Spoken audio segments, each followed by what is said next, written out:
नमस्कार। अगर कभी ये सोचा है कि लिनक्स के प्रो यूजर्स इतनी तेजी से अपना काम कैसे कर लेते हैं, तो इसका जवाब अक्सर एक ही जगह मिलता है, कमांड लाइन। तो आज हम लिनक्स बाइबल के चैप्टर 3 के बेसिस पर शेल की दुनिया में एक टूर करने वाले हैं। ये सिर्फ एक काली स्क्रीन नहीं है, ये वो जगह है जहां असली पावर छिपी है। तो चलिए शुरू करते हैं। जब कोई पहली बार टर्मिनल खोलता है ना, तो ये खाली स्क्रीन और टिमटिमाता हुआ कर्सर, सच कहूं तो थोड़ा डरावना लग सकता है ना? ऐसा लगता है जैसे खाली कैनवस को देख रहे हों और समझ नहीं आ रहा कि शुरुआत कहाँ से करें। पर असल में इससे डरने की कोई बात ही नहीं है। इस खाली स्क्रीन को एक रुकावट की तरह नहीं, बल्कि कंप्यूटर से सीधे और असरदार तरीके से बात करने के एक मौके की तरह देखना चाहिए। यही वो जगह है जहां हम इसे अपने सबसे पावरफुल टूल में बदलने वाले हैं। तो सवाल ये है कि इस दुनिया में पहला कदम कैसे रखा जाए? देखिए, शेल तक पहुंचने के दो मेन तरीके हैं। या तो पुराने स्टाइल में टेक्स्ट बेस्ड लॉगिन के जरिए, या फिर ज्यादातर लोग जो करते हैं अपने डेस्कटॉप से सीधे एक टर्मिनल विंडो खोलकर। और ये है वो क्लासिक दरवाजा, text logging prompt. Graphical interface आने से बहुत पहले यही वो पहली चीज थी जो दिखती थी, जो आपको सीधे सिस्टम के दिल में बुलाती थी।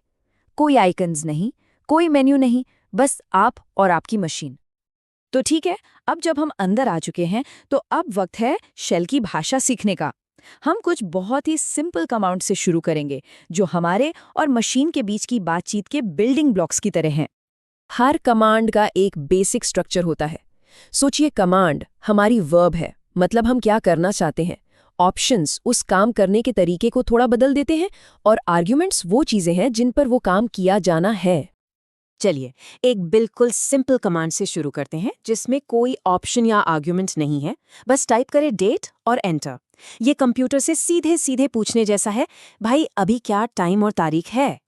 और ये देखिए, सिस्टम ने फौरन जवाब दे दिया। कोई पॉपअप नहीं, कोई एनिमेशन नहीं, बस सीधी सपाट जानकारी जो हमें चाहिए थी। यही तो शेल की खूबसूरती है, एकदम सीधी, तेज और असरदार। अब ऑप्शंस की पावर देखते हैं। लेफ्ट साइड में यूनेन कमांड हमें बस इतना बताता है कि सिस्टम लिनक्स है, ठीक है। लेकिन जब हम राइट साइड में -a ऑप्शन जोड़ते हैं, अरे वाह, हमें सिस्टम के बारे में कितनी सारी डिटेल जानकारी मिल गई। एक छोटा सा अक्षर कितनी सारी इंफॉर्मेशन अनलॉक कर सकता है, कमाल है। शेल का इस्तेमाल सिर्फ कमांड टाइप करने के बारे में नहीं है, ये स्मार्ट तरीके से काम करने के बारे में है। शेल में ऐसे कई शॉर्टकट्स हैं जो काम को बहुत तेज और आसान बना सकते हैं, ताकि बार बार एक ही चीज टाइप ना करनी पड़े। शेल की सबसे बढ़िया बातों में से एक है इसकी याददाश्त। आप जो भी कमांड टाइप करते हैं वो उसे याद रखता है। इसे कमांड हिस्ट्री कहते हैं। इसका मतलब है कि लंबे और मुश्किल कमांड्स को बार बार टाइप करने का झंझट ही खत्म। और इस हिस्ट्री को इस्तेमाल करना बेहद आसान है।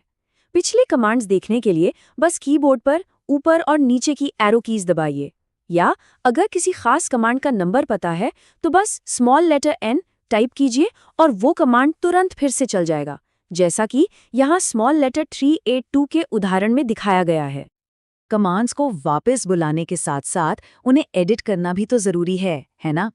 ये शॉर्टकट्स जैसे लाइन के एंड तक काटने के लिए Ctrl+K और उसे कहीं और पेस्ट करने के लिए Ctrl+Y आपका बहुत सारा वक्त बचाते हैं और काम को और भी आसान बना देते हैं। चलिए, अब उस हिस्से पर आते हैं जो शेल को सच में एक पावर टूल बनाता है। ये लिनक्स की कोर फिलॉसफी को दिखाता है, छोटे छोटे सिंपल टूल्स को आपस में जोड़कर बड़े और कॉम्प्लेक्स काम करना। और ये जोड़ने का काम करता है पाइप सिंबल, ये सीधी लाइन डैश। ये एक कमांड के आउटपुट को पकड़कर दूसरे कमांड का इनपुट बना देता है। इसे लेगो ब्लॉक्स को एक साथ जोड़ने की तरह समझिए, जहां हर ब्लॉक एक छोटा सिंपल काम करता है, पर जुड़कर कुछ बड़ा बना देते हैं। ये एक क्लासिक उदाहरण है। यहाँ 4 अलग अलग कमांड्स को एक साथ चेन में जोड़ा गया है। कैट 2 फाइलों को जोड़ता है, सॉर्ट उनके कंटेंट को अल्फाबेटिकली अरेंज करता है, PR उन्हें प्रिंटिंग के लिए फॉर्मेट करता है, और आखिर में LPR उसे प्रिंटर पर भेज देता है। सब कुछ एक ही लाइन में।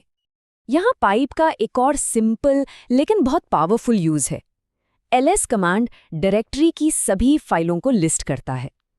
फिर उस लिस्ट को wc-w कमांड में पाइप कर दिया जाता है, जो शब्दों को गिनता है।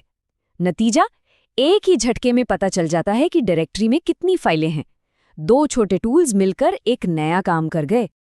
अच्छा, इतनी सारी पावर के साथ ये जानना भी जरूरी है कि अगर कभी कहीं फंस गए तो मदद कैसे मिलेगी। तो अच्छी खबर यह है कि शेल अपनी खुद की एक डिटेल्ड गाइडबुक के साथ आता है, जो हमेशा बस एक कमांड की दूरी पे है। और वो जादुई कमांड है मैन। ये मैनुअल का शॉर्ट फॉर्म है और ये समझिए कि पूरे सिस्टम के लिए आपकी इनबिल्ट इंस्ट्रक्शन बुक है। किसी भी कमांड के बारे में जानना है, बस टाइप करें मैन और उसके बाद उस कमांड का नाम। मैनुअल पेज अलग-अलग सेक्शंस में बटे होते हैं। एक नॉर्मल यूजर के लिए सेक्शन 1 सबसे जरूरी है, क्योंकि इसमें वे सभी कमांड्स होते हैं जिन्हें शेल से चलाया जा सकता है। ये समझ लीजिए कि ये कमांड्स की डिक्शनरी है।